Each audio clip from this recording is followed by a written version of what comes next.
आपकी घड़ी में समय हो रहा होगा शाम के 7 बज रहा होगा और तारीख होगी 3। दिन होगा रविवार। ये दिन और ये समय आप अपने कैलेंडर में सेट कर लीजिए, क्योंकि अब हर रविवार को शाम के 7 बजे आपको देखने को मिलेगा ये कार्यक्रम, जिसका नाम है एलयू के धरोहर। एलयू के धरोहर में हम कोशिश करेंगे कि लखनऊ विश्वविद्यालय से जितने बेहतर लोग हैं, जो बेहतर कर चुके हैं, बेहतर कर रहे हैं या बेहतर करने का प्रयास कर रहे हैं, उनसे हम बात करें, उनसे जानेंगे कई सारे सवालों के जवाब। आज के हमारे खास इस एलयू के धरोहर में धरोहर हैं लखनऊ विश्वविद्यालय के वरिष्ठ छात्र नेता और एबीवीपी के सदस्य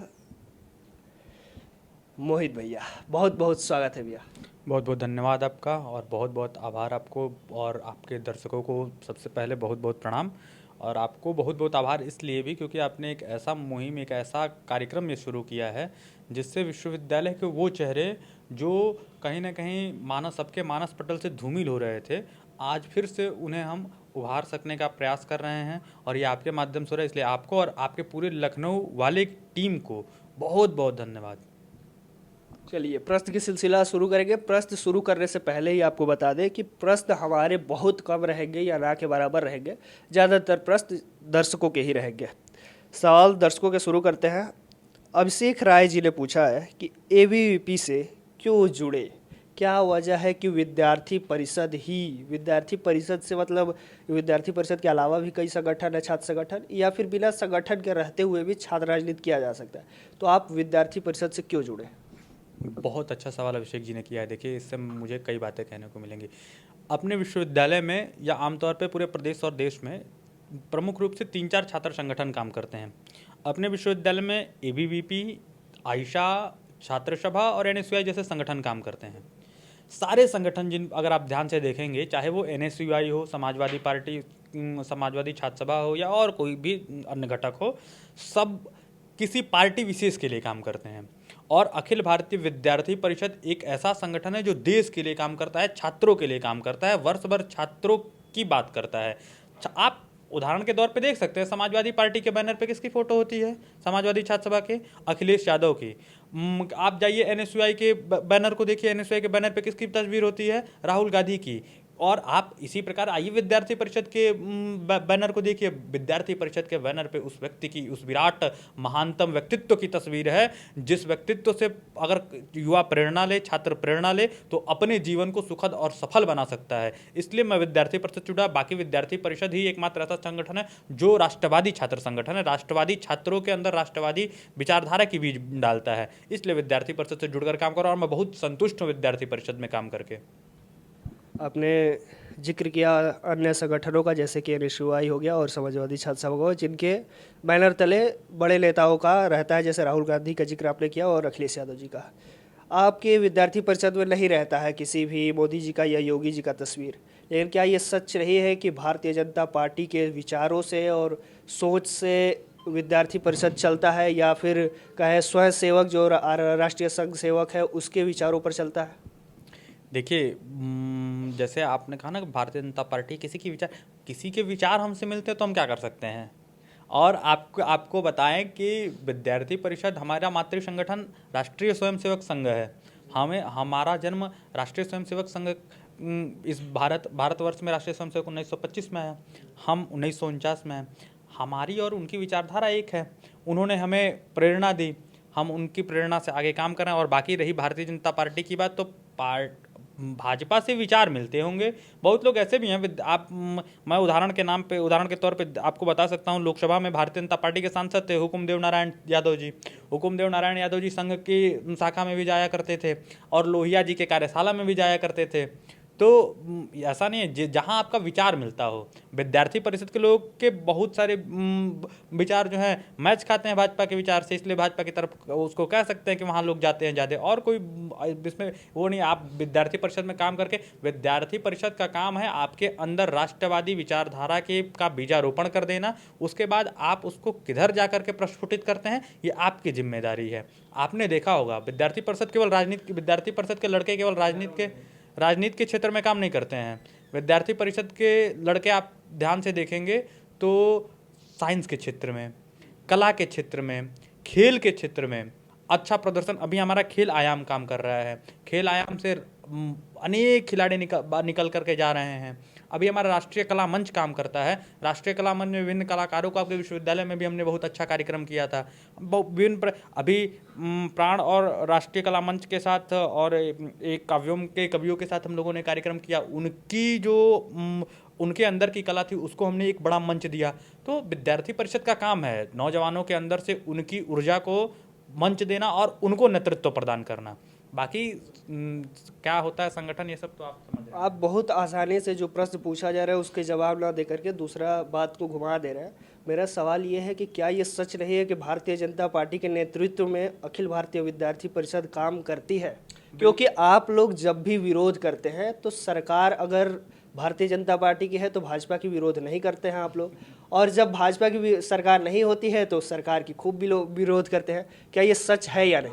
आपको ध्यान दिला दूं, विश्वविद्यालय मुझे हो गए 5 साल 6 साल के आसपास हो गए, और विश्वविद्यालय में लगभग मैंने 50 से अधिक धरने दिए होंगे और 50 से अधिक प्रदर्शन किए होंगे, और वो सारे धरने व्यवस्था के खिलाफ होता है। और जब समाजवादी पार्टी की भी सरकार होती थी तो भी ये प्रदर्शन हमारे अभिभावक, हमारे हमसे जो अग्रज रहे हैं वो करते थे, और उस समय भी ये जो प्रदर्शन होते थे किसी व्यक्ति के खिलाफ नहीं होते थे, वो व्यवस्था के खिलाफ होते थे। और आप 2017 में छात्रवृत्ति के लिए ठीक कहने को तो आप जिस तरीके से कह रहे हैं मुझे खैर उसमें मुझे बिल्कुल भी विश्वास नहीं है। कहने को तो हम आप जो कह रहे हैं उसके नेतृत्व में काम करने वाले संगठन है। फिर भी 2017 में प्रदेश में जब छात्रों की छात्रवृत्ति नहीं आ रही थी तो केवल और केवल विद्यार्थी परिषद ही एकमात्र ऐसा छात्र संगठन था तो जीपीओ पे बैठ करके धरना प्रदर्शन दे रहा था। अभी कुछ दिनों पहले केरल में वामपंथियों ने अत्याचार किया था, उस अत्याचार के खिलाफ उत्तर प्रदेश में हमने बैठ करके, क्योंकि उत्तर प्रदेश की सरकार भी उस पर चाहती तो निर्णय कुछ ले सकती थी, नहीं ले रही थी, तो हमने उसके खिलाफ भी प्रदर्शन किया। अनेक ऐसे क्रम चलते रहे जिस समय हमने सरकार का भी विरोध किया है। और सरकार का नहीं, देखिए मैं फिर कह रहा हूँ, सरकार किसी की भी हो, सरकारें बनती हैं बिगड़ती हैं, सब आना जाना क्रम है। व्यवस्थाओं का विरोध होना चाहिए। लखनऊ विश्वविद्यालय में भी हम विरोध करते हैं तो किसी व्यक्ति का विरोध नहीं करते हैं, व्यवस्थाओं का विरोध करते हैं। हमारी लड़ाई व्यवस्था सुधारने के लिए होती है, हमारी लड़ाई किसी व्यक्ति को बदलने या किसी सरकार के खिलाफ नहीं होती है।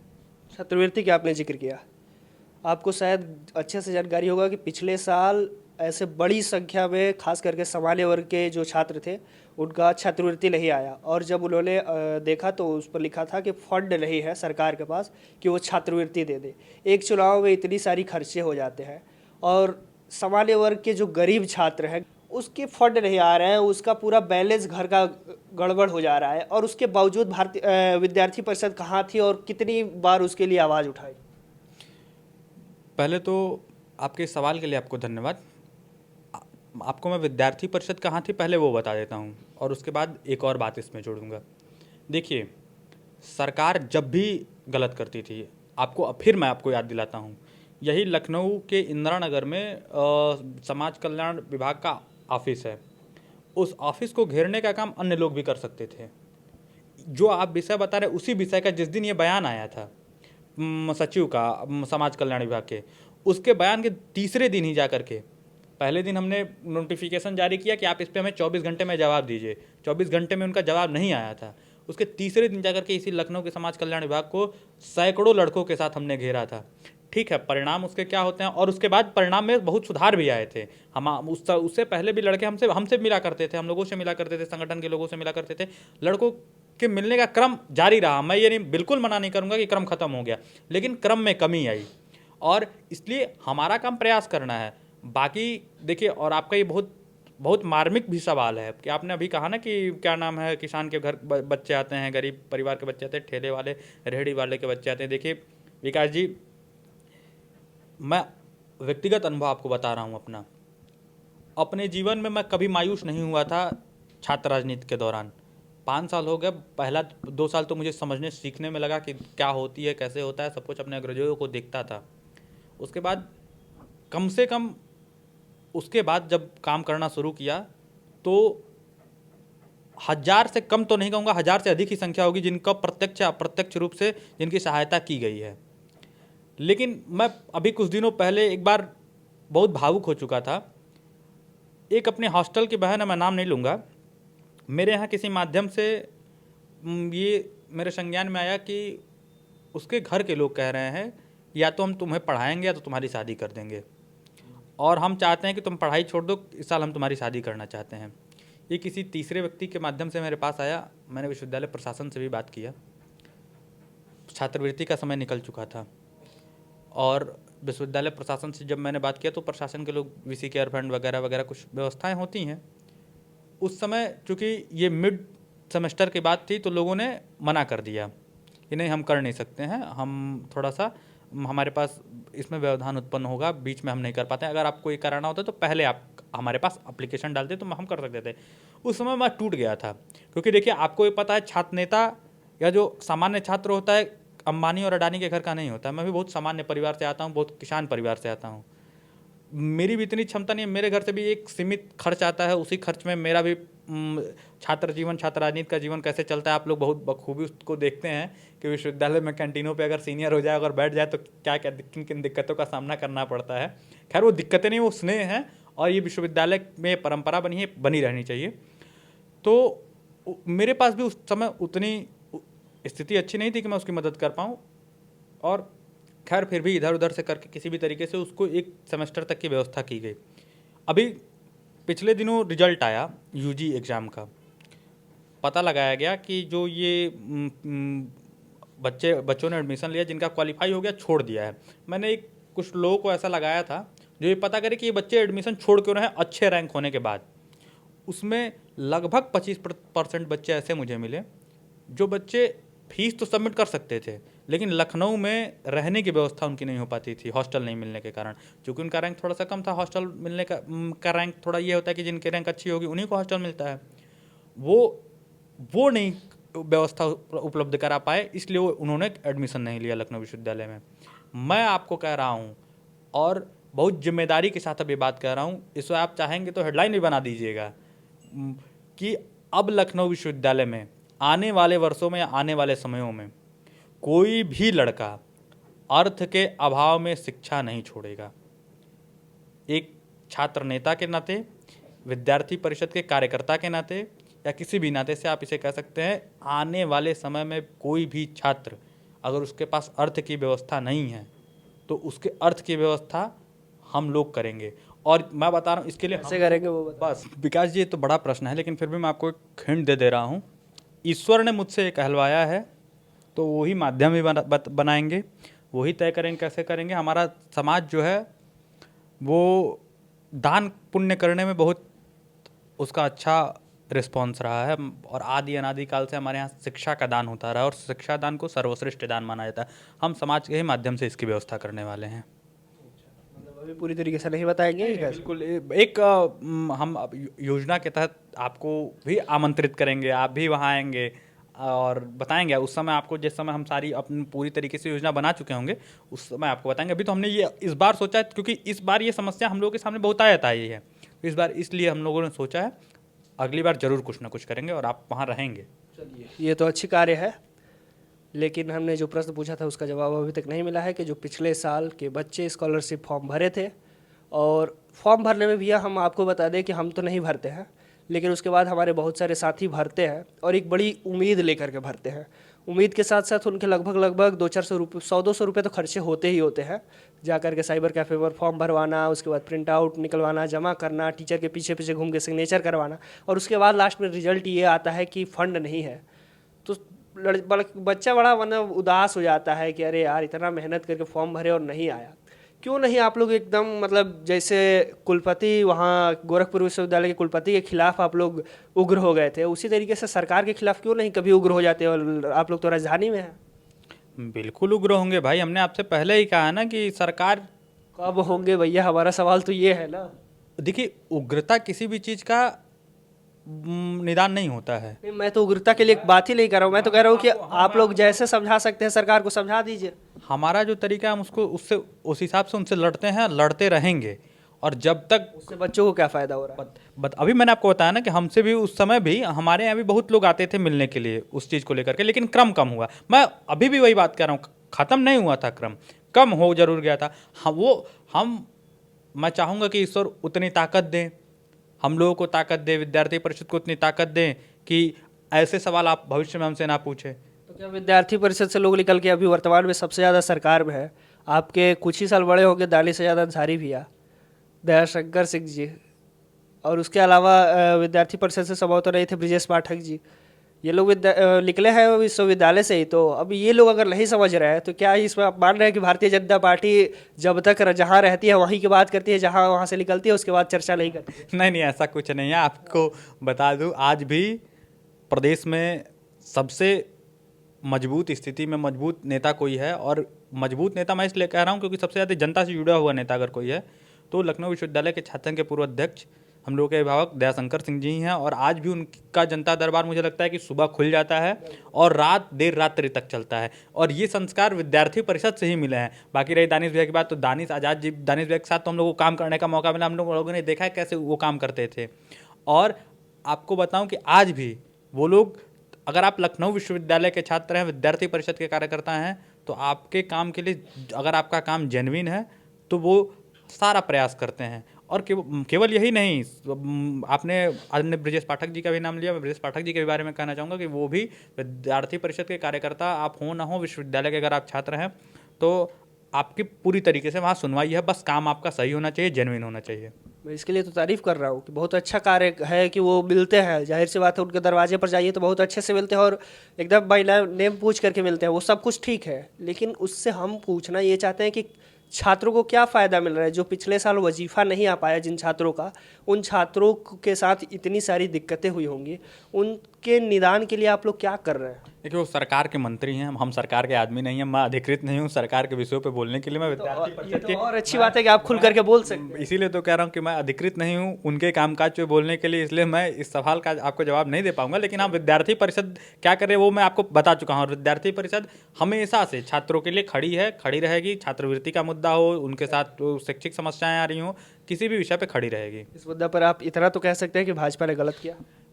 मैं बिल्कुल, देखिए भाजपा की फिर वही बात अरे तो बोल दीजिए ना, इसमें मैं तो सीधा जवाब चाहता हूँ कि हाँ भाजपा ने गलत किया। मैं कह रहा हूँ आपसे कि भाजपा ने गलत किया, सही किया, हमें उससे कोई मतलब इस पर आपको सामने दिख रहा है ना, इस तो बोल सकते हैं ना। देखिए, सरकार क्या व्यवस्था है, सरकार कितनी योजना है, वो सरकार जाने। हमारा जो काम है हम उस काम पे आपको बोल सकते हैं। सरकार के विषय में हमें क्या मतलब है। और देखिए, सरकार अगर गलत है, मैं फिर कह रहा हूँ आपसे, सरकार अगर गलत कर रही है तो आप को हम गलत कहेंगे।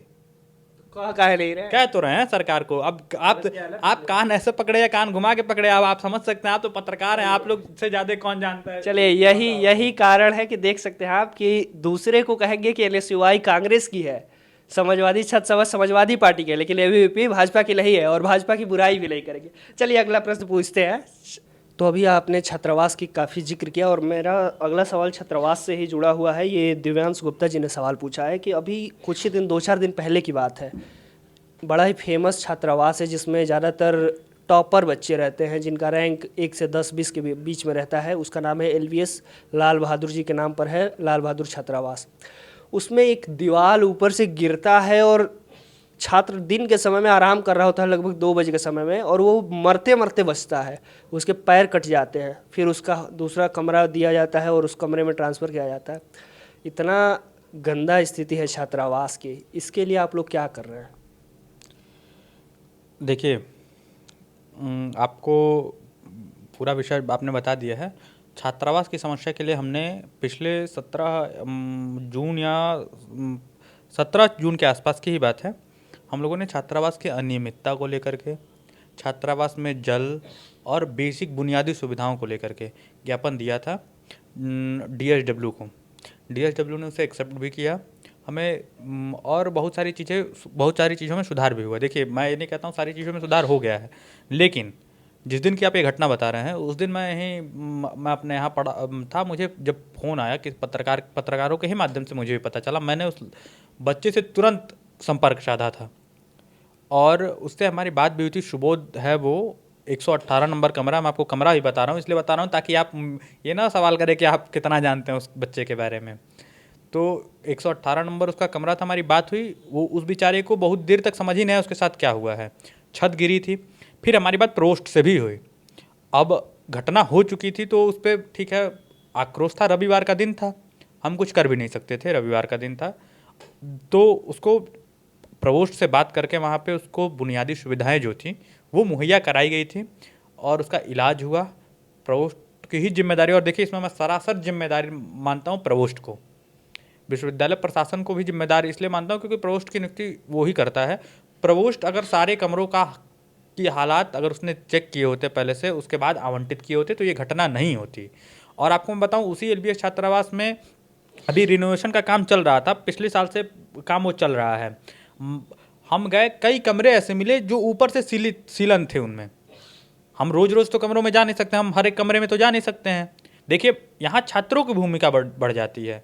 छात्र आज ऐसा हो गया है कि वो केवल अपने कमरे तक सिमटना चाहता है, उसे व्यापकता अपने अंदर लानी होगी। अगर वो व्यापकता नहीं लाएगा तो ऐसी घटनाएं होती रहेंगी। अच्छा, हम घटना हुई, उसके बाद हम भी जागे। मैं अपनी गलती, हम लोग अपनी गलती स्वीकार कर रहे हैं कि हम पहले नहीं जागे। हर एक, और हम जाग भी जाते तो हर एक कमरे में नहीं जा सकते थे। तो छात्रों को आके बताना होगा, प्रशासन वो हमें ना बताएं, हो सके हम माध्यम बनते हैं, हमें ना बताएं, वो सीधे विश्वविद्यालय प्रशासन को बता सकते हैं कि हमारे कमरे की स्थिति ये है।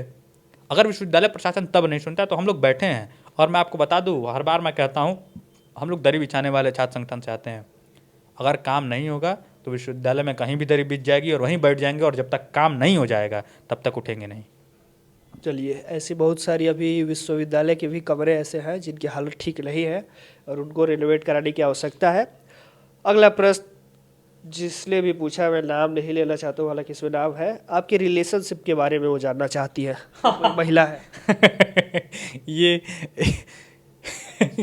इस सवाल का जवाब मैं स्किप करता हूँ। देखिए, पहली चीज़ तो मैं आपको, लेकिन फिर भी जिनका सवाल है उनको संतुष्ट करने के लिए मैं बता रहा हूँ। सामाजिक जीवन में जब आदमी प्रवेश करता है तो उसके पास व्यक्तिगत समय नहीं बचता है। अगर मैं सोने जाऊँ और मैं फ़ोन फ्लाइट मोड पे डाल दूँ तो मुझे विश्वास है कि मुझे गालियाँ पढ़नी होती हैं, चाहे अपने बड़ों से पढ़े, छोटों से पढ़े, इतने फ़ोन आते हैं।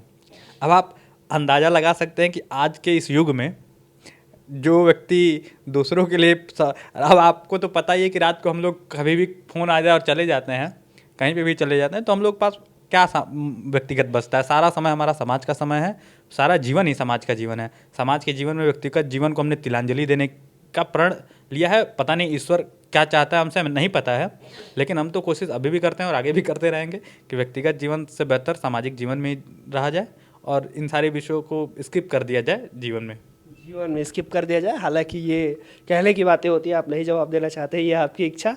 अगला प्रश्न रिया जी ने पूछा है कि पॉलिटिक्स में जाने का कब और क्यों निर्णय बनाया?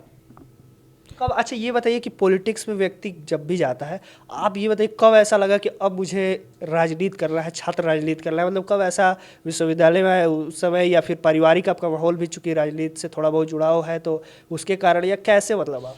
देखिए, जैसा आपने कहा ना कि पारिवारिक जुड़ाव है, परिवार में मेरे पिताजी हैं, मेरे दादाजी थे, राजनीतिक माहौल था, वहाँ से हमने, और समाज को मैं बहुत पहले से देख रहा हूँ, बहुत छोटा था तब से हमारे बड़े पिताजी थे, सब लोग थे, सब लोगों के माध्यम से मैं देखता था समाज को, राजनीति कैसे होती है, राजनीति में क्या क्या होता है, ये सारी चीज़ों का अनुभव तो था ही।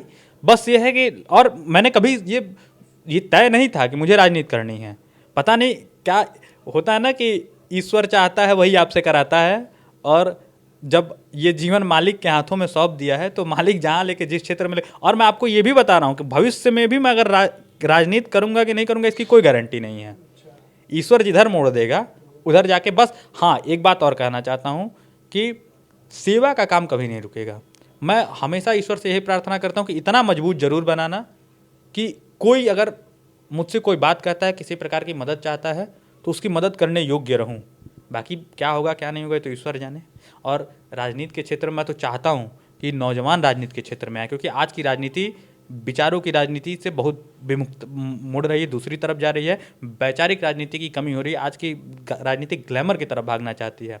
और नौजवानों, जब तक राजनीति में नहीं आएंगे नौजवान, तब तक ये ग्लैमर से विचार की तरफ नहीं आएगी। और विचार की तरफ लाने के लिए मुझे लगता है कि नौजवानों को ही आना पड़ेगा आगे। चलिए, एक अच्छा चीज़ हमको ये लगा कि आपने कहा कि अभी भी राजनीति में जाएंगे या नहीं इसकी कोई गारंटी नहीं है। और इस चीज़ का मैं इसलिए मुझे समझ में आ रहा है क्योंकि जब मैं इनके फ्लैट पर आया, ये गोमती नगर का फ्लैट है, तो हमें बहुत बड़ी संख्या में यूपीएससी की बुक्स वगैरह भी दिखी और हमको ऐसा लग रहा है कि जो रात के समय ये बता रहे हैं उसमें अच्छा चीज़ है, करना चाहिए, अपनी तैयारी भी साथ साथ करना चाहिए। अगला प्रश्न पूछे हैं भैया का छोटा भाई आदर्श भृगुवंशी जी ने पूछा है, भैया शादी कब कर रहे हैं? आप बताइए। आप तो अपना अपने आप को कह रहे हैं कि हम अपना जीवन लोगों के लिए समर्पित कर रहे हैं, और ये आपके छोटे भाई हैं, छोटे भाई कह रहे हैं आदर्श भृगुवंशी जी की शादी कब कर रहे हैं? आदर्श हमारे मित्र हैं, हमारे भाई हैं। और उनका जो सवाल है इसका जवाब मुझे लगता है मैंने पिछले सवाल में दे दिया है कि इस जीवन में निजता नहीं है तो क्या ही कहा जाए, और भविष्य कल के बारे में नहीं जानते हैं कल क्या हो सकता है। तो मतलब अभी शादी के बारे में सोचे रही है। चलिए, अगला प्रश्न हमारा ज़्यादातर प्रश्न ये थे जो लोगों ने पर्सनली पूछे थे। अब मैं वो प्रश्न पूछूंगा जो लोगों ने कमेंट में पूछे। हमको लग रहा है ये सारे प्रश्न आपने देख ही लिए होंगे, क्योंकि कमेंट में आया होगा तो आप भी उससे जुड़े हैं। तो अगला प्रश्न प्रशांत पंडित जी ने पूछा है कि भैया प्रणाम। उसके आगे पूछे वो कि आपने लखनऊ विश्वविद्यालय में छात्र संघ चुनाव करवाने के लिए हम छात्रों को किस तरह से प्रोटेस्ट या उपाय करना चाहिए कि चुनाव हो। देखिए, प्रोटेस्ट के बारे में भी जानना चाहते हैं और उपाय भी जानना चाहते हैं जिससे छात्र संघ हो। देखिए, अब मैं छात्र संघ पर थोड़ा सा आपको बताऊं कि जितने भी छात्र राजनीति से छात्र जुड़े हैं, प्रत्येक छात्रों का पहला प्रश्न यही रहता है कि छात्र संघ कब होगा और क्यों नहीं हो रहा है।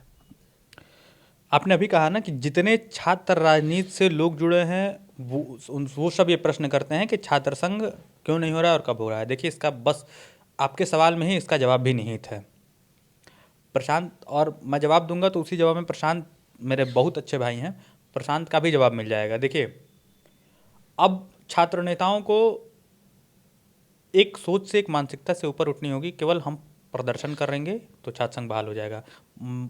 हमारे बड़े भाई, देखिए मैं इसमें किसी का अपमान नहीं कर रहा हूँ, हमारे बड़े भाई अजीत सिंह थे, अजीत प्रताप सिंह थे, नीरज प्रताप सिंह थे, अनुराग तिवारी भैया थे, बिना विक्रम भैया थे, तमाम वो लोग थे जिनका मैं नाम मुझे पता है और आपको भी पता है। उन लोगों ने छात्र संघ के लिए लंबी लड़ाई लड़ी थी। हमारे अर्जुन भैया थे जिन्होंने अपने ऊपर तेल उल भी डाल लिया था।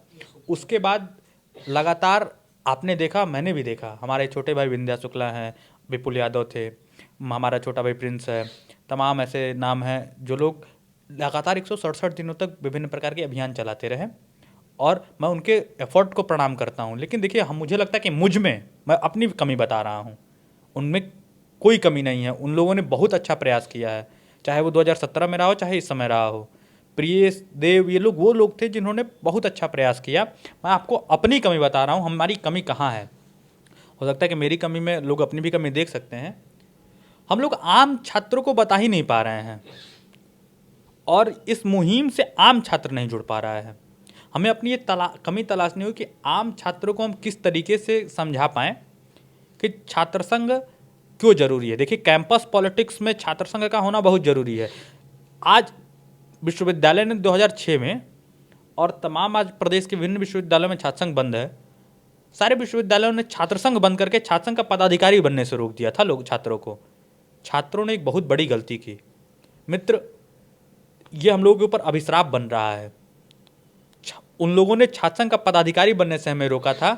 हम अपना नेता नहीं चुन पा रहे हैं, हम ये नहीं तय कर पा रहे हैं कि नेतृत्व हमें कहते थे। अभी मैंने पिछले सवाल में आपसे एक सवाल में मैंने आपको जवाब दिया था कि आज की राजनीति में जो लड़के हैं वो ग्लैमर की तरफ जा रहे हैं, विचार की तरफ नहीं आ रहे हैं। छात्र संघ कोई दायित्व का, कोई पदाधिकारी बनने का चुनाव नहीं होता था। छात्र संघ एक विचारधारा थी जिसमें छात्र संघ में छात्रों का विश्वास जुड़ा होता था कि हम कहीं भी अगर हम मदद हमारी नहीं होगी तो हम छात्र संघ भवन पे जाएंगे, वहाँ कोई बैठा होगा, वो हमारी मदद जरूर करेगा। ये एक विचार था। आज हमारे बीच से वो विचार गायब हो गया है। आज छात्र संघ भवन को किस चीज़ का अड्डा बना दिया गया है। आप लोग विश्वविद्यालय में काम करने वाले लोग हैं, आप लोगों को बखूबी पता है छात्र संघ के पीछे की क्या स्थितियाँ हैं, आप लोगों को सारी चीज़ें पता है। मैं उन अभिभावकों को धन्यवाद भी दूंगा जिन्होंने कम से कम हमारी स्मृतियों में उन्हें जिंदा रखने के लिए उनकी मूर्तियाँ लगवा दी। चलिए, अगला प्रश्न मेरा उसी से जुड़ा है। छात्र संघ भवन का स्थिति जर्जर है। अभी अगर छात्र संघ बहाल हो जाता है तो उसको हमको लग रहा है कि ठीक से रेनोवेट कराना पड़ेगा। छात्र संघ भवन के पीछे हमारे जो छात्र संघ के पदाधिकारी थे पहले के, जो दिवंगत हो गए हैं, उनकी मूर्तियाँ हैं। उनमें से कई लोगों की मूर्तियाँ अभी लगनी बाकी है, लग नहीं पाई है। उसके अलावा मैं बात करूं, अभी कुछ दिन पहले की बात है, वहाँ पर कूड़ा कबाड़ा उनके मूर्तियों के आसपास पूरा फेंक दिया गया था। हालांकि वो लोगों ने ट्वीट किया, पोस्ट किया तो हटा। आज भी जाइए उसके पीछे तो हमको ऐसा लग रहा है कि 2 मिनट खड़े हो जाएंगे तो आपको मच्छर उठा करके सड़क पर फेंक देंगे। इतनी बुरी स्थिति क्यों आखिर में है और इसके लिए आप लोग क्यों नहीं आवाज़ उठाते हैं? आप लोग क्यों नहीं, आप तो नेता है, अपने अपने आप को छात्र नेता मानते हैं, तो क्यों नहीं छात्र संघ के पीछे ही जाकर बैठते हैं, वहीं पर कहते हैं कि यहाँ के साफ सफाई कराई जाए? देखिए, पहले तो मैं आपको बता दूं कि मैं खुद को छात्र नेता नहीं मानता हूँ। लोग मानते हैं ना आपको। लोगों की आस्था, मैं छात्रों के बीच का कार्यकर्ता हूँ, विद्यार्थी परिषद का एक सामान्य कार्यकर्ता हूँ। लोग कब नेता बना देते हैं कोई विश्वास नहीं होता है। मुझे पता ही नहीं चला कब आप लोगों ने छात्र नेता बना दिया। मैं तो कार्यकर्ता था। मैं आपके सवाल का जवाब देता हूँ। इसके लिए मैं खुद को और उन लोगों को दोषी मानता हूँ जो लोग विश्वविद्यालय में किसी भी प्रकार से छात्रों के बीच सक्रिय हैं, और उससे ज़्यादा दोषी मानता हूँ विश्वविद्यालय प्रशासन को। विश्वविद्यालय प्रशासन, आप विश्वविद्यालय में नाच गाना कराने के लिए बिना मतलब का फर्जी जो चीज़ें हो रही हैं वो कराने के लिए आपके पास बजट आ जाते हैं। मैं आपको बताऊं कि विश्वविद्यालय में उन मूर्तियों के ऊपर जो आप देखे होंगे जो टीन शेड लगे, वो हमारे बड़े भाइयों ने, छात्र संघ के पदाधिकारियों ने लगवाए हैं। विश्वविद्यालय प्रशासन के पास क्या वहाँ टीन शेड लगवाने के पैसे नहीं थे क्या? लेकिन एक प्रशासन की सोच हो गई है। मैं इसका दोषी किसी एक व्यक्ति को मानता ही नहीं हूँ, चाहे वो कुलपति वर्तमान हो, चाहे पूर्व कुलपति हो, चाहे उनसे पूर्व के कुलपति हों, कोई भी हो। मैं किसी एक व्यक्ति को दोषी नहीं मानता हूँ। दोषी वो लोग हैं जो उनको बता नहीं पा रहे हैं कि आपको करना क्या है।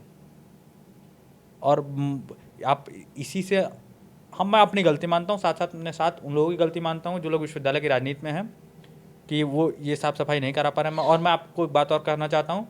ठीक है, आपने बहुत बड़ी बात कही है कि आप लोग चाहें तो वहाँ बैठ सकते हैं। हम लोग बैठते भी हैं, और लेकिन कुछ चीज़ें हैं जो मैं आपसे डिस्क्लोज नहीं करना चाहता हूँ। आपने कहा कूड़ा कबाड़ आ गया था, वो भी मुझे पता है। कूड़ा कबाड़ आया था, तुरंत संज्ञान में मामला है। तुरंत विश्वविद्यालय के निर्माण विभाग के पदाधिकारियों को, विश्वविद्यालय के लोगों को फ़ोन करके, चूँकि उस समय मैं लखनऊ में नहीं था, फिर भी हम लोगों ने बातचीत किया, और 1 घंटे के अंदर वो मामला वहाँ से सॉर्ट आउट हुआ था।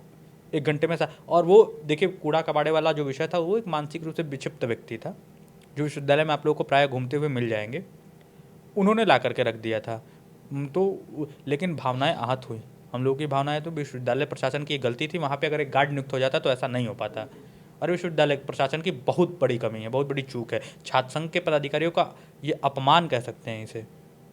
छात्र संघ के तमाम लोग मैंने इसलिए ये प्रश्न पूछा, और ये अपमान इतना बड़ा अपमान है कि एकमात्र अगर गार्ड वहाँ लगा दिया जाए जो उसकी साफ सफाई को ध्यान दे, तो एक बार सफाई होने के बाद वो लगातार सफाई हर दिन करता रहे, मूर्तियों को धो दे, पोंछ दे, तो ये उतना अच्छा वो लगेगा। लेकिन आज भी वहाँ कोई ना तो साफ़ सफाई करने वाला है, ना तो मूर्तियों के ऊपर एक लोटा पानी फेंक करके उसको साफ़ करने वाला है, और ना तो उसके ऊपर कपड़ा मार करके उसकी गंदगी को साफ़ करने वाला है। लेकिन खैर, अगला प्रश्न हम पूछना चाहेंगे। अगला प्रश्न बड़ा अच्छा हमको प्रश्न ये लग रहा है, सत्यव्रत जी का है। ये हमको लग रहा है न्यू कैंपस है, इसीलिए इन्होंने प्रश्न पूछा है कि न्यू कैंपस में साइबर लाइब्रेरी के लिए प्रयास कब कर रहा है। देखिए, लखनऊ विश्वविद्यालय के ओल्ड कैंपस में बहुत अच्छा है साइबर लाइब्रेरी, न्यू कैंपस में नहीं है।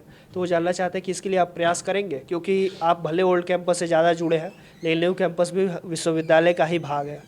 न्यू कैंपस हमारा अभिन्न अंग है। वो उससे मैं ओल्ड कैंपस से नहीं जुड़ा हूँ, विश्वविद्यालय, वो न्यू कैंपस भी मेरा है, और न्यू कैंपस से हम लोग सभी लोग जुड़े हुए हैं। आप भी जुड़े हुए हैं विश्वविद्यालय से, अभिन्न अंग है। और रही बात साइबर लाइब्रेरी की, तो मुझे लगता है कि साइबर लाइब्रेरी की आवश्यकता वहाँ भी पे है, क्योंकि बीटेक, IMS जैसे वहाँ और लॉ की पढ़ाई वहाँ होती है। और निश्चित रूप से अगली बार जब हम लोग प्रशासन के लोगों से मिलेंगे तो इस विषय को उठाएंगे, और इस विषय के लिए जो बन पड़ेगा वो करेंगे।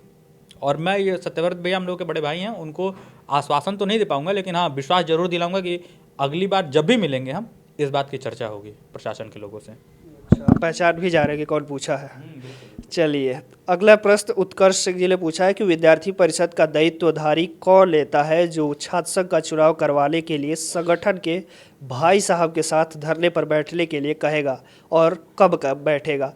ये तो हमको लग रहा है कि पहले विद्यार्थी परिषद के ही थे क्या। ये देखिए, इस प्रश्न का जवाब मैंने पहले भी दे दिया, और आपको बता दूं, देखिए, ये किसी को टारगेट करके प्रश्नों का जवाब अगर कोई करे तो प्रश्न पूछे तो मैं इसका जवाब कैसे दे पाऊंगा। लेकिन मैं आपको बता दूं, विद्यार्थी परिषद में की संरचना में राष्ट्रीय महामंत्री छात्रों का नेतृत्व करता, सबसे बड़ा नेतृत्व करता होता है। और हमारे राष्ट्रीय महामंत्री आदरणीय याज्ञवल्क्य शुक्ल जी ने पिछले दिनों प्रेस वार्ता में लखनऊ में ही ये बात स्पष्ट कर दिया है कि प्रदेश के सारे विश्वविद्यालयों में छात्र संघ को बहाल किया जाना चाहिए, छात्र संघ के चुनाव होने चाहिए।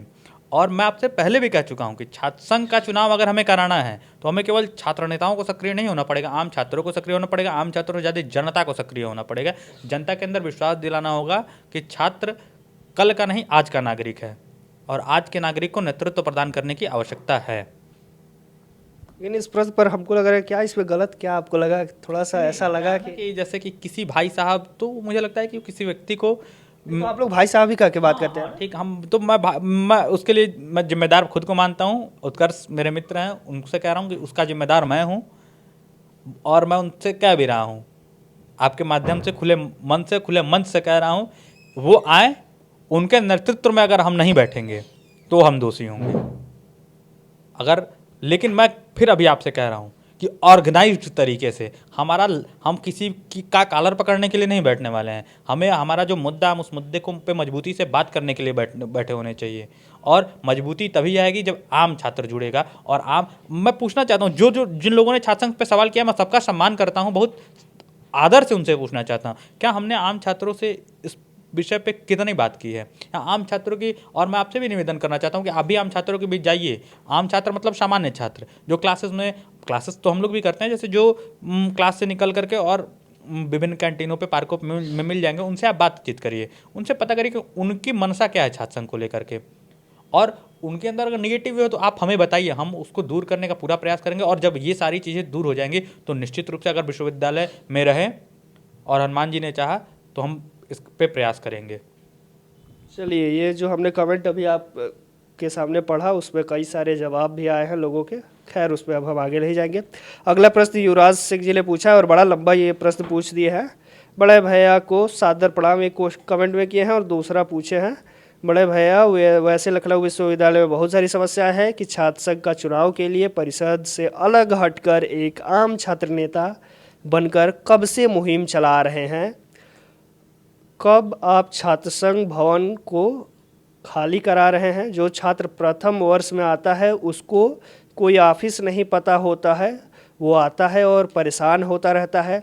लगातार रिजल्ट में आ रही समस्या और अभी भी कैंपस एमसीक्यू पेपर होने पर नहीं दिया जाता है, एमसीक्यू पेपर होने पर पेपर नहीं दिया जाता है, उस पर कब शुरू करवा रहे हैं। विश्वविद्यालय में छात्र प्रोफेसर से पढ़ने आता है, ना कि उनके शोध छात्रों से।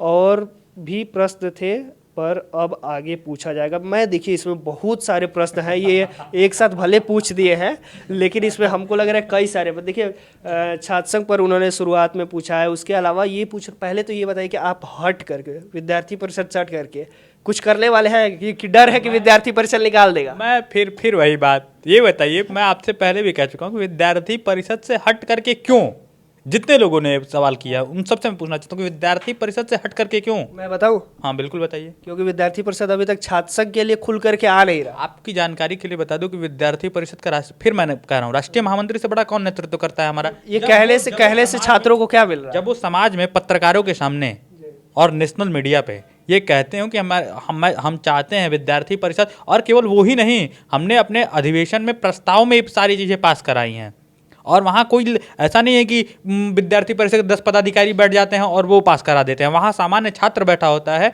और वो वहाँ संख्या निश्चित रूप से जो होनी चाहिए, जैसे हम वहाँ बैठे होते हैं 1000 की संख्या में, हमें चाहिए होता है कम से कम लाखों की संख्या में, लाखों के नहीं जितने छात्र हों जो विश्वविद्यालय से जुड़े हों, सबके अंदर छात्र संघ का अलग हो। और विद्यार्थी परिषद से हट करके ये सवाल थोड़ा सा मुझे बहुत ऐसा लगता है ना कि मानसिक रूप से किसी की दुर्भावना बन गई है। देखिए विद्यार्थी परिषद ही एकमात्र छात्र संगठन है जो आज भी छात्र संघ की बात करते हैं। बताइए कौन सा संगठन है विश्वविद्यालय में जो छात्र संघ की बात कर रहा है? आज भी हम ही, आप लोग आज भी हम ही हैं। देखिए छात्र संघ तो सरकार में आने के बाद बंद नहीं हुआ है, 2006 से छात्र संघ बंद है। तो फिर दोबारा सरकार बनने का क्या फायदा हुआ? मैं कह रहा हूँ कि 2006 से छात्र संघ बंद है। छात्र संघ बंद होने के पीछे के जो कारण थे सबने उसकी विवेचना की होगी निश्चित रूप से की।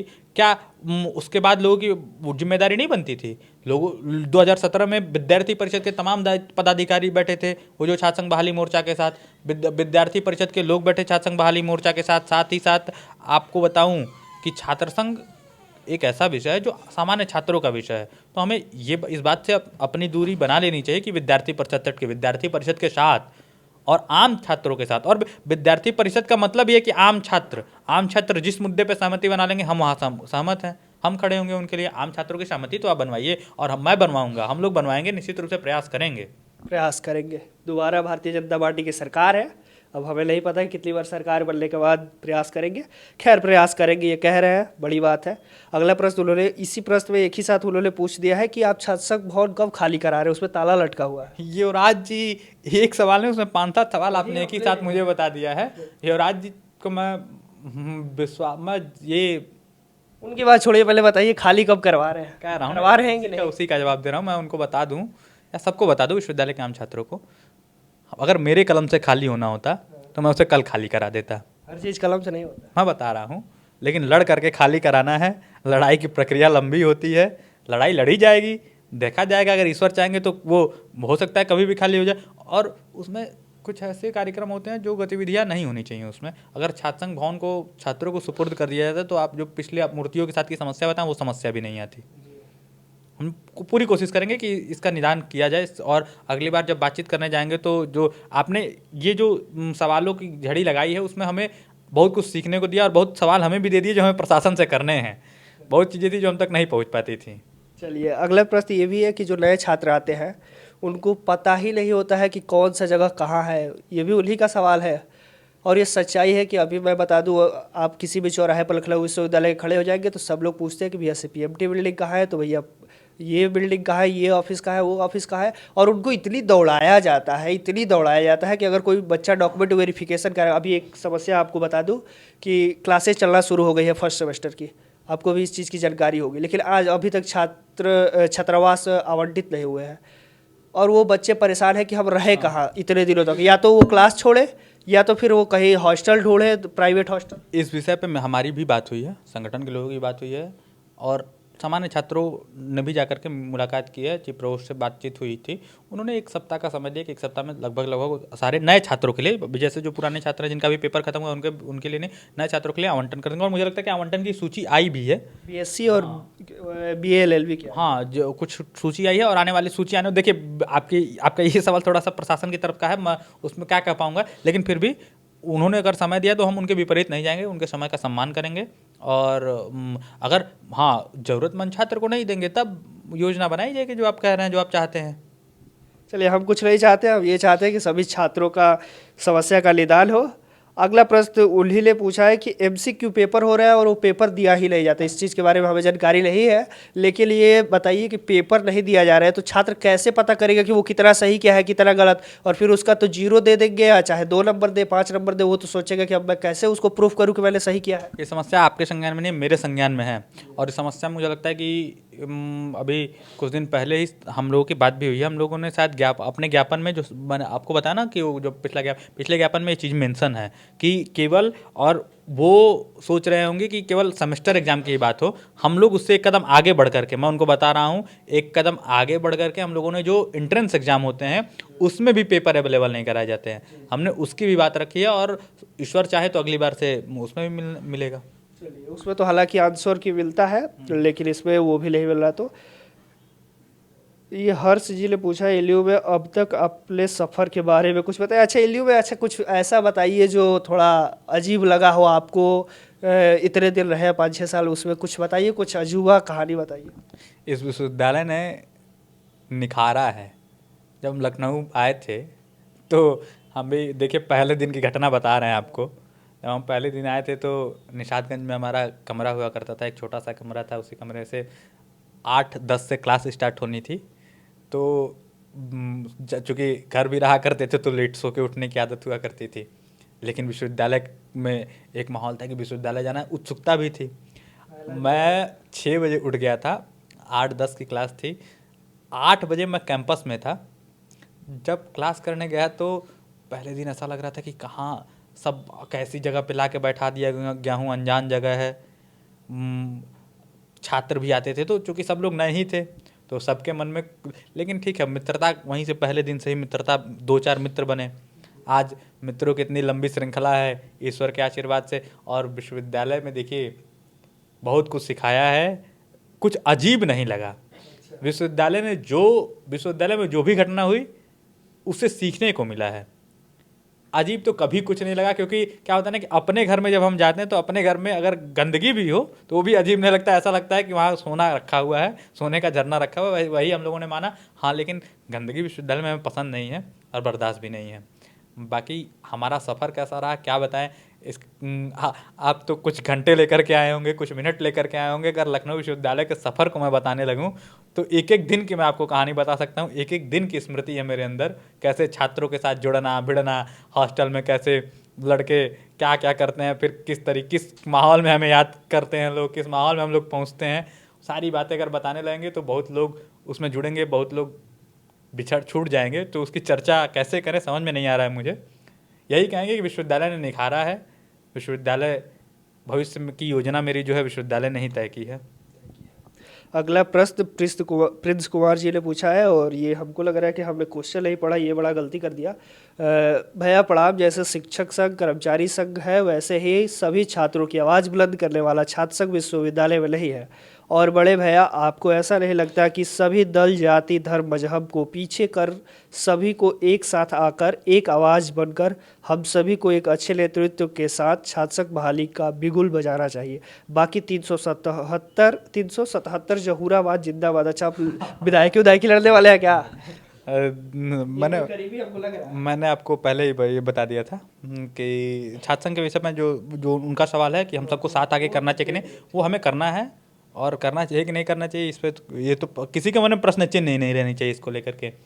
बाकी और कुछ आपका अगला प्रश्न? नहीं, मैं उसी में जा रहा, अगला प्रश्न नहीं। बाकी 377 आप जहूराबाद के रहले, पहले बात आई है कि जहूराबाद से तैयारी वारी चलेगा। मैं मूलतः गाजीपुर जनपद का रहने वाला हूँ और जहूराबाद विधानसभा मेरी गृह विधानसभा है। बाकी मेरी उतनी हैसियत नहीं है कि मैं विधानसभा लड़ूँ या विधानसभा की तैयारी करूँ। हाँ, ईश्वर अगर चाहेंगे तो मैंने आपसे पहले भी कहा था कि भविष्य में मुझे राजनीति करनी है कि नहीं करनी है वो भी ईश्वर को ही तय करना है, और 377 नहीं। मैंने आपसे कहा था ना कि मेरे राजनीति का उद्देश्य विधानसभा में मुख्यमंत्री बनना, विधायक बनना, सांसद बनना, जिला पंचायत सदस्य बनना या प्रधान बनना नहीं है। विश्वविद्यालय से अगर कोई भी राजनीति कर रहा है तो मुझे लगता है कि उसका उद्देश्य लोगों की सेवा करना है, और हम सेवा किसी भी जगह रह के कर सकते हैं।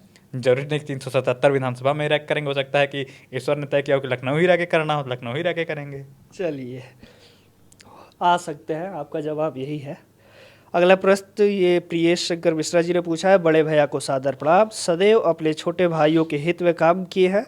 आपसे यह प्रश्न कुछ मैं पूछ ही नहीं सकता, आपसे यह प्रश्न कुछ पूछ ही नहीं सकता, क्योंकि आपका और हमारा संबंध ऐसा है कि हमारा और आपके बीच कोई बात ऐसी है ही नहीं जो, अरे ये बात कुछ लिख दिया है क्या? हम और आप जानते नहीं, फिर भी हम आपके लखनऊ विश्वविद्यालय के सफ़र में जानना चाहेंगे, कैसा सफ़र रहा, क्या आपने सीखा और अपने समझा, और क्या वह अपने छोटे भाइयों को समझाना चाहेंगे? चलिए, इनके प्रश्न का मैं साधारण भाषा में बता दूं कि अपने छोटे भाइयों को क्या संदेश देंगे? एक ही संदेश देना चाहते हैं। मैं भी अभी बहुत छोटा हूँ, फिर भी अपने से जो छोटा है उनको एक ही बात कहता हूँ। देखो, आज बहुत स्थिति विश्वविद्यालय की ख़राब है, बहुत ख़राब स्थिति है, और मैं बहुत जिम्मेदारी से बात कर रहा हूँ कि मेरी और मेरे बाद की 1-2 पीढ़ियाँ छोड़ने आने वाले समय में तो फिर विश्वविद्यालय से छात्रों के बीच की एकता खत्म हो जाएगी। आज छात्रों के बीच जो ये आपने, मुझे लग रहा है कि पिछले इतने देर से जो समस्याएं कि नहीं, सारी समस्याओं का एक ही निदान है। छात्रों को एक विचार पे एकजुट होना पड़ेगा, एक विचार पे काम करना होगा और संगठित रहने की आवश्यकता है। जब तक वो संगठित नहीं होंगे तब तक उनकी समस्या का समाधान नहीं होगा और उन्हें प्रताड़ित किया जाएगा। बस एक यही संदेश है, प्यार से रहिए और विचार के लिए लड़िए। और लड़ाई का मतलब कि विचार की लड़ाई विचार से होती है, विचार की लड़ाई हाथ पैर से नहीं होती है। तो हाथ पैर की लड़ाई से दूर रहिए, विचार के, क्योंकि जब आप हाथ पैर की लड़ाई करते हैं तो सबसे ज़्यादा समस्या हम लोगों को होती है कि वो हाथ पैर से तो लड़ाई आप करते हैं, पिसते हम लोग हैं, लेकिन फिर भी यही निवेदन है कि आप संगठित रहिए, विचार के लिए संगठित रहिए। बाकी बहुत सारी चीज़ें हैं, मैं तो खुद अभी सीख रहा हूँ, मैं अभी क्या सिखाऊंगा, वो सब मेरे भाई हैं। प्रियेश से जो मेरा संबंध है वो मैं क्या ही कहूँ, उन्होंने सब कुछ उसी सब अपने ही बातों में सब कुछ स्पष्ट कर दिया है। बिल्कुल, आपके साथ ही रहते हैं ज़्यादातर। अगला प्रश्न ठाकुर अमन सिंह जी पूछे, और इनका प्रश्न का भी हमको लग रहा है आप जवाब दे चुके हैं। सादर प्रणाम भैया, किसी भी संस्था विश्वविद्यालय में कितना महत्वपूर्ण है कि छात्र संघ चुनाव, और क्यों है? अगर है तो हमको तो हमको और हम लोगों को कैसे किस योजना के तहत बहाल किया जाए छात्र संघ। ये छात्र संघ के बारे में वही जाना। हाँ, बस वही अमन छोटे भाई हैं हमारे, अमन से अब जो सबको मैंने जवाब दिया, इससे पहले भी छात्र संघ विषय है, सबको मैंने जवाब दे दिया है। मुझे लगता है कि उसी में अमन का भी जवाब है।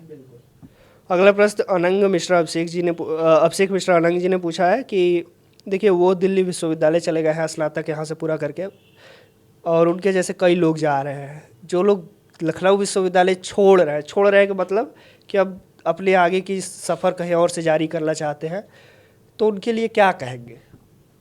क्या वजह लग रहा है आपको, क्या वजह लग रहा है कि दिल्ली विश्वविद्यालय जाना और लखनऊ विश्वविद्यालय छोड़ना? मैं आपका सवाल सरल कर दे रहा हूँ। उनका पूछना ये है, वो सीधे सीधे ये पूछना चाहते हैं कि मेरे जाने के बाद आपको कैसा लग रहा है। वही बता। समझ रहा हूँ आपकी बात को, समझ रहा हूँ। देखिए, विश्वविद्यालय में जब मैं आया था, मैं भी अकेला था, मैं भी किसी का भाई बना था। विश्वविद्यालय बहुत सारे संबंध देता है और कुछ उसमें से अनमोल हो जाते हैं, और उन अनमोल संबंधों में उनका संबंध आता है जिसे आप चाह करके भी दूर नहीं कर सकते। वो दिल्ली चले जाए, अमेरिका चले जाए, धरती के किसी कोने पे में चले जाए, उनका जो स्थान हृदय में है, या उन्हीं का नहीं, जिस किसी का भी एक स्थान हृदय में बन गया है, वो स्थान नहीं हटने वाला है। वो तभी खत्म होगा जब मृत्यु की शैया पे हम लेटे होंगे। बाकी विश्वविद्यालय से जो भी संबंध मिलेंगे, जो भी आपको मिलेंगे, बहुत अनमोल होते हैं। उसमें से कुछ अत्यंत अनमोल हो जाते हैं, उनमें ये लोग हैं। और इन लोगों को देखिए, अभी मैं एक और आपसे बात कहूँगा विकास, बहुत भावुक बात है।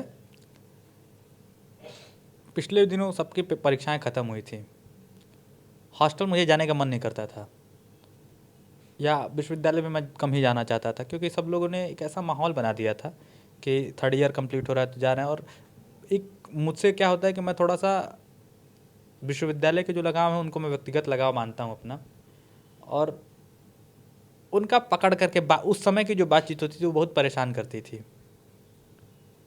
पकड़ करके भैया जा रहे हैं, क्या होगा, कैसे होगा, कब कब मिलेंगे, क्या मिलेंगे। उनको एक बात कहना चाहता हूँ थोड़ा सा शायराना अंदाज में, कि चरागे शाम को जलाए रखना, चरागे समा को जलाए रखना, बहुत दूर तलक रात ही रात होगी। चरागे समा को जलाए रखना, बहुत दूर तलक रात ही रात होगी। मुसाफिर हो तुम भी, मुसाफिर हैं हम भी, फिर किसी मोड़ पे मुलाकात होगी। इस जीवन में मुलाकात का क्रम चलता रहेगा, उसके लिए परेशान होने की आवश्यकता नहीं। भावुकता जरूर आ जाती है इंसान में, थोड़ी सी दूरी बढ़ती है, तो क्या ही कहा जाए। बिल्कुल। अब हमारा प्रश्न धीरे धीरे समाप्ति की ओर है, और अगला प्रश्न ये है कि साल में होते हैं 12 महीने। 12 महीने में से हमको लग रहा है 10 महीने विश्वविद्यालय ढंग से चलता है, 2 महीने नहीं चलता है किसी किसी कारण से, छुट्टियाँ। और मैं ये जानना चाहता हूँ कि 10 महीने में विद्यार्थी परिषद के, चूँकि अब मैं बार बार विद्यार्थी परिषद से ही सवाल पूछ रहा हूँ, चूँकि आप विद्यार्थी परिषद से जुड़े हैं, तो 10 महीने में विद्यार्थी परिषद ने पिछले 10 महीनों में, या पिछले 1 साल कह लीजिए कि 1 सालों में 10 काम विद्यार्थी परिषद का क्या आप बता सकते हैं जो छात्र हितों में है? ये सवाल तो आपने ऐसा पूछा है कि 10 महीने में, पहले आपको बता दूं कि विश्वविद्यालय 10 महीने चलता नहीं है। कितने महीने चलता? विश्वविद्यालय चलता है 292 दिन साल में। आप उसको घटा बढ़ा लीजिए, उससे बहुत कम हो जाएगा। वो ऑन पेपर 292 दिन चलता है, बाकी 90 दिन भी पूरा नहीं कर पाता है, सेमेस्टर एग्जाम करा देता है। और विद्यार्थी परिषद के आप 10 काम पूछ रहे हैं, मैं 10 नहीं, आपको बहुत सारे ऐसे काम हो सकता है कि अगर मैं बताने लगूँ, चाहे वो फीस वृद्धि का मामला हो, बीकॉम के छात्रों के साथ जो समस्या आई उसका मामला हो, हॉस्टल का जो मामला हो, विभिन्न छात्रों को जो परेशानियां आ रही थी, पेयजल की, शौचालय की, इन सब की व्यवस्था हो, इन सब के लिए हमने लड़ाई लड़ी। अब ठीक है, ये तो छात्रों के वो विषय थे जिन पे हमने लड़ा। अब आप आ जाइए रचनात्मकता के लिए हमने क्या किया। विश्वविद्यालय में राष्ट्रीय कला मंच के द्वारा अभी प्राण के साथ मिलकर के, राष्ट्रीय कला मंच हमारा जो संगठन का आयाम है, उसके साथ मिलकर के हमने अभी विश्वविद्यालय के ही छात्रों को एक मंच प्रदान किया था, जिसपे उनकी प्रतिभा पूरे राष्ट्रीय स्तर से पे चली थी। राष्ट्रीय स्तर के लोगों ने देखा था, उनका नाटक देखा था, उनकी काव्यांजलि देखी थी। चलिए आइए स्वावलंबी भारत के लिए विश्वविद्यालय में काम करने वाला छात्र संगठन विद्यार्थी परिषद है। चले आइए आप G20 पे काम करने के लिए, G20 जिसमें भारत दुनिया का नेतृत्व कर रहा है, वो नेतृत्व समाज में सबके बीच जा रहा है, छात्रों के बीच नहीं पहुंच पा रहा था, वो उसका संदेश हमने छात्रों तक लेके जाने का काम किया है। अभी मैं आपको इतना गिनाने के बाद कम से कम 9-10 तो मैंने अभी बता दिया आपको। कुछ एक दो काम हमारा भी अगर ले सकते हैं तो बताइए, बता दें। आपका तो सहयोग हर कार्यक्रम में रहा है भाई, कौन सा ऐसा आप हम लोगों के अभिन्न अंग हैं। पत्रकार और समाज एक दूसरे का अंग होता है। पत्रकार के बिना समाज की कल्पना नहीं की जा सकती और समाज पत्र की कल्पना पत्रकार के बिना नहीं की जा सकती है। काम बहुत अच्छा आप लोग करते हैं, लेकिन कई बार क्या होता है कि उसके लिए आप लोग धरना भी देते हैं। मैं इसके लिए आपकी तारीफ़ करूंगा। विद्यार्थी परिषद जाता है और बढ़िया फ़ोटो वोटो भी अच्छा आता है, वीडियो भी अच्छा बन जाता है, रील भी अच्छा वायरल होता है, लेकिन फिर उसका जवाब ये आता है कि क्या ये जो धरना हुआ उसका परिणाम आया या नहीं। मैं एक जिक्र करूंगा आप लोग का, 100 रुपया विश्वविद्यालय द्वारा वसूला गया नए छात्रों से। बड़ा अच्छे से आप लोगों ने विरोध किया, उसकी मैं तारीफ़ करूंगा, लेकिन उसका परिणाम क्या हुआ? क्या उस विरोध से आप लोगों के 100 रुपया उन्होंने वापस कर दिया या फिर लेना बंद कर दिया? इसका जवाब है कि नहीं, उन्होंने 100 रुपया लेने के लिए बोला और वो लिया। तो फिर आप लोगों के विरोध करने से जब कोई हल ही नहीं आता है, तो विद्यार्थी ये जानना चाहेंगे, छात्र ये जानना चाहेंगे कि जब जिस चीज़ का परिणाम ना आए उसका हम लोग क्यों कहें कि विद्यार्थी परिषद इसके लिए हम लोग के लिए खड़ा हुआ था। आपने मुझे एक उदाहरण दिया है कि जिसका हल नहीं आया, मैंने आपको 10 उदाहरण दिए जिसका हल आया। अब 10 पड़ा है कि एक आप तय कर लीजिए। और दूसरी बात LURN की, LURN हम लोगों के साथ साजिश के तहत उसे लागू कर दिया गया था। हम लोग जिस दिन ज्ञापन दे के आए 24 घंटे हम लोगों का, उनको 3 दिन का उन लोगों ने समय मांगा। 3 दिन हम लोगों ने शुक्रवार को ज्ञापन दिया था, शनिवार शुक्रवार को नहीं, शायद हम लोगों ने बृहस्पतिवार को समय दिया था। शुक्रवार शनिवार रविवार 3 दिन का उन लोगों ने समय मांगा हम लोगों ने। और उसके बाद हमारे कुछ बड़े कार्यक्रम तय थे विद्यार्थी परिषद के। एक ऐसी साजिश हम लोगों के साथ की गई, हम लोग मुँहजाल में फंस गए प्रशासन के कि उनको समय 3 दिन का दिया, हमें 24 घंटे का या 48 घंटे का ही समय देना चाहिए था। मैं क्या ही कहूँ। और एक ऐसी रात, उसे मैं काली ही रात कहूँगा, एक ऐसी रात कोई निर्णय छात्रों के ऊपर थोप दिया गया जिस रात को विश्वविद्यालय का प्रतिनिधित्व करने वाला कोई भी छात्र लखनऊ में नहीं था। उसका लाभ उठा करके ये काम किया गया। इसके लिए निश्चित रूप से, और देखिए LURN, फिर हमने चीज़ों को समझा। LURN निश्चित रूप से जो विभिन्न जिलों के कॉलेज थे उनके द्वारा जो भ्रष्टाचार किया जा रहा था उसको रोकने में एक अच्छी मुहिम थी। हम लोग उसके समर्थन में थे कि ये होना चाहिए, लेकिन शुल्क थोड़ा सा सामान्य छात्रों के लिए भारी था। शुल्क नहीं होना चाहिए था। हम आज भी चाहेंगे कि अगली बार ये ना हो, यही मैं कहूँगा आपसे। चलिए, आपने कहा कि 10 काम हमने गिरवाया, और आपने एक दो और बता दे रहे हैं कि जैसे कि फ़ीस लिया जाता है जो सेमेस्टर की फ़ीस, उसमें कई ऐसी फ़ीसें होती हैं जो नहीं लेनी चाहिए। जैसे कि आइडेंटिटी कार्ड के नाम पर 2-2 बार लिया जाता है साल में, जबकि आइडेंटिटी कार्ड एक बार मिलता है। इसके अलावा आपने पानी की समस्या बताया कि समाधान हो गई। आज भी मैं आपको बता दूं कि ज़्यादातर कैंटीनों में पानी की व्यवस्था, शुद्ध पानी की व्यवस्था नहीं है। इसके अलावा हॉस्टल की मैंने जैसा कि जिक्र किया कि छत गिर जा रहा है, और ऐसी तमाम समस्याएँ हैं जिस पर आप लोग चाहेंगे तो समाधान उसके कर सकते हैं। फिर भी आप कह रहे हैं तो कर ही रहे हैं, मैं मान लेता हूँ। अगला प्रश्न थोड़ा सा पॉलिटिकल है। तारीख थी, हमको ठीक से याद है कि 25 दिसंबर, और उस दिन संभवतः अटल बिहारी वाजपेयी जी की जन्म जयंती थी, और ये बात है 2021 की बात है।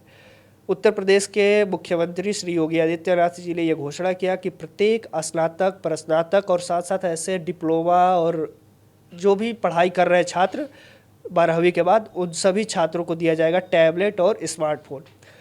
60,000 के करीब उस दिन उन्होंने बांटा भी खुद से, और उसके बाद कुछ लोगों को मिला। लेकिन आप जैसे कि आप जिस MA में है, फाइनल ईयर अब आपका कंप्लीट हो गया, आप जैसे कई ऐसे छात्र हैं स्नातक के जिनके पढ़ाई पूरे हो गए हैं, अब वो लोग लखनऊ विश्वविद्यालय छोड़ रहे हैं, और ऐसे कई सारे कॉलेज और विश्वविद्यालय छोड़ रहे हैं।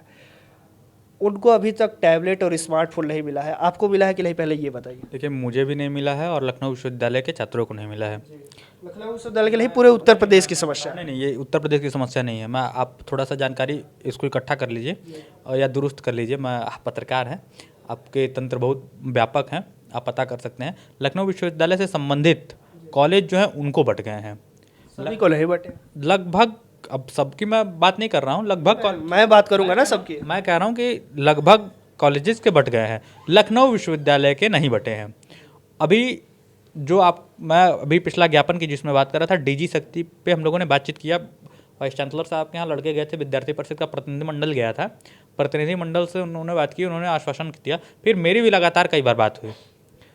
डीजी शक्ति का, चूंकि लखनऊ विश्वविद्यालय में कुछ समय ऐसा एक कालखंड था जिसमें रजिस्ट्रार परमानेंट नहीं थे, ये चूंकि शासन का कार्य है तो रजिस्ट्रार के माध्यम से ही होना था, तो जो परमानेंट रजिस्ट्रार नहीं थे, तो जो परमानेंट नहीं था उन्होंने ध्यान नहीं दिया इस पर।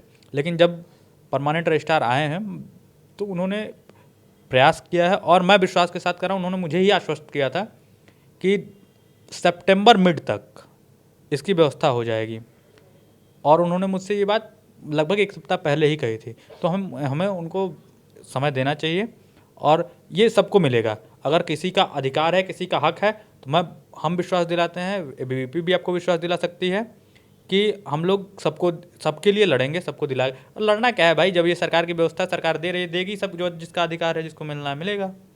चलिए, सवाल का सिलसिला समाप्त हुआ और इनके जवाबों पर हमें एक पंचायत का डायलॉग याद आया कि देख रहा है विनोद कैसे घुमाया जा रहा है। साल भर 2 साल से तो बच्चे इंतजार कर ही रहे हैं, अभी ये कह रहे हैं कि और इंतजार करो, और देखा जाता है कब तक इंतजार किया जाता है। बिल्कुल नहीं, मैं आपसे कह रहा हूँ ना, 15 सितंबर मिड सितंबर होता है। 15 सितंबर के बाद जो छात्रों का निर्णय होगा, अगर उन्हें नहीं मिलता है, तो मैं आप अभी बता दे रहा हूँ, 15 सितंबर के बाद अगर प्रक्रिया में नहीं आता है, मैं ये भी नहीं कहूँगा 15 सितंबर को मिल ही जाए, मैं कह रहा हूँ कि अगर प्रक्रिया में नहीं आता, अब तक मैं आपको बता रहा हूँ कि विश्वविद्यालय में प्रक्रिया में ही नहीं आया था डीजी शक्ति की योजना को लेकर के। यूडीआरसी डीजी शक्ति का जो नोडल अधिकारी है वो ही नहीं तैनात था। डीजी शक्ति का नोडल अधिकारी भी 15-20 दिन पहले तैनात हुए हैं। ये जो सब नाम ले रहे हैं ना, ये आम छात्र इतना नहीं जानते हैं कि ये सब कौन लोग हैं। मैं समझ रहा हूँ, लेकिन आम छात्रों को जानना चाहिए। छात्र कल का नहीं, आज का नागरिक है। मैं बार बार कह रहा हूँ, छात्रों को ये नहीं ना बताया जाता है कि इतना कुछ समझना पड़ेगा तब आपको मिलेगा ये टैबलेट और स्मार्ट। बिल्कुल देखिए, बिल्कुल छात्रों को समझना चाहिए, समझना पड़ेगा, क्योंकि छात्र बताइए कि आज आप कह रहे हैं छात्र संघ के विषय में, क्यों आप किसी पे होकर, आप आत्मनिर्भर हैं। भारत सरकार के प्रधानमंत्री कहा करते हैं कि आत्मनिर्भर भारत बनाना है। आत्मनिर्भरता का मतलब यही होता है कि हम अपने हक के लिए की बात करें। तो हक की निर्भर का मतलब ये कि छात्र संघ ना हो।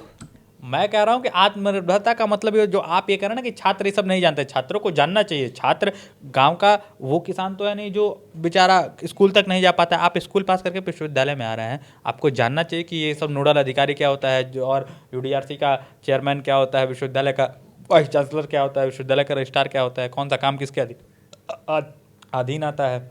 तो अगर आप ये सारी चीज़ें जानते रहेंगे तो ये समस्याएं नहीं आएंगी। और बाकी अगर नहीं जानते तो हम लोग, तो मैं आपसे कह रहा हूँ बार बार कि हम लोग दरी बिछाने वाले लोग हैं। और 15 सितंबर तक अगर प्रक्रिया में नहीं आता है तो विश्वास करिए, फिर इसको 30 सितंबर नहीं होने दिया जाएगा, कुछ ना कुछ इसका उपाय निकाल लिया जाएगा। चलिए, इसी के साथ हमारा सवाल का सिलसिला हुआ समाप्त। और ऐसा नहीं है कि इनसे सवाल ख़त्म हो जाएगा, जब तक ये विश्वविद्यालय का प्रतिनिधित्व करते रहेंगे और जब तक इनको विश्वविद्यालय का एक भी छात्र कहेगा कि वो छात्र लेता है, तब तक हमारे जैसा लोग इनसे प्रश्न पूछते रहेंगे। मुझे बहुत अच्छा लगा कि हर एक प्रश्नों का इन्होंने जवाब दिया और अच्छे से जवाब दिए। बाकी हम भी जहाँ जहाँ समझ में आया वो पूछे। एक आखिरी सवाल ये है कि अब आपका प्रश्नातक पूरा हो गया है, आगे की क्या तैयारी है? मैं अभी विश्वविद्यालय से मैंने सोचा है कि शोध करूँगा। बाकी और अभी कुछ और पढ़ाई बाकी है, कुछ और सीखना मुझे बाकी है। शिक्षा का अंत नहीं होता है। तो विश्वविद्यालय में ही मुझे भी रहना है अभी कम से कम। और अभी क्या कहते हैं कि मेरी ऐसी सोच है कि समाज को पुरातन संस्कृति से जोड़ने के लिए मातृशक्ति के बारे में अध्ययन की आवश्यकता है, क्योंकि हमारी संस्कृति मातृशक्ति पर आश्रित संस्कृति थी। मातृशक्ति हमारी संस्कृति का आधार थी। मातृ संस्कृति के बारे में कुछ वामपंथियों के द्वारा नैरेटिव क्रिएट किए गए हैं जो नहीं क्रिएट किए जाने चाहिए थे।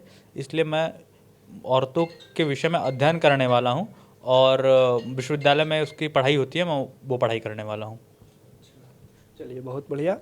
और आपने हमें समय दिया, इसके लिए बहुत बहुत धन्यवाद पूरे लखनऊ वाले टीम की तरफ से। और जो भी छात्र लोगों ने प्रश्न पूछा, उनके मन में प्रश्न था, इसके लिए भी बहुत बहुत धन्यवाद आपका। मैं आपको बहुत बहुत धन्यवाद देना चाहता हूँ विकास जी कि आप इस तरीके से विश्वविद्यालय और आपके इस सीरीज के लिए मैं आपको बहुत बधाई देना चाहता हूँ। मैं चाहूँगा कि ईश्वर इस सीरीज को बुलंदियों पे लेके जाए। आपने वो काम शुरू किया है जो बहुत पहले शुरू हो जाना चाहिए था। अगर और आप जो ये विषय जो आप बता रहे हैं, सारे जिन जिन जिन विषयों का आपने जिक्र किया, ये सारे विषयों का हल हो जाता अगर आपकी तरह कोई ऊर्जावान, कोई तेजस्वी और आपकी पूरी टीम को मैं कह रहा हूँ, कोई भी काम कहा जाता है संघे शक्ति कलियुगे। संघीय शक्ति कली हुई का मतलब कि राष्ट्रीय स्वयंसेवक संघ के नहीं, संगठन की बात कर रहा हूँ। आपकी इस पूरी टीम को मैं बधाई देना चाहता हूँ कि आपकी ये पूरी टीम मेहनत कर रही है, लगातार मेहनत कर रही है। इसी का अगर ये बहुत पहले से हो गया होता तो आज ये सारी समस्याएं हम सबके बीच नहीं होती। निश्चित रूप से आपने आज मौका दिया, इसके लिए मैं आप लोगों का आभार व्यक्त करता हूँ और मैं आप लोगों को बहुत बहुत आप लोगों का स्वागत भी करना चाहता हूँ दिल से, तन से, मन से। बाकी धन से नहीं कहूँगा क्योंकि छात्र के पास धन नहीं होता है। जिस दिन उस योग्य होंगे उस दिन आप लोग जो कहेंगे वो होगा। बहुत बहुत आपका स्वागत करना चाहता हूँ, आभार व्यक्त करता हूँ आपको। चलिए, आपको भी बहुत बहुत धन्यवाद। अगर अभी तक आपने ये वीडियो पूरी देखी तो फिर भी अगर कोई प्रश्न अगर आपका रह गया तो उसके लिए मैं क्षमा चाहता हूँ। आप देख रहे थे लखनऊ वाले का ये खास कार्यक्रम एलयू के धरोहर। अगला किस व्यक्ति के साथ, किस धरोहर के साथ हम बातचीत करें, ये हमें ज़रूर कमेंट बॉक्स में सलाह दीजिएगा। और अभी तक देखे तो बहुत बहुत धन्यवाद। मैं हूँ विकास सिंह और कैमरे के पीछे विवेक, सहयोगी मित्र है सुमित सिंह चौहान और आदित्य गौतम। बहुत बहुत धन्यवाद।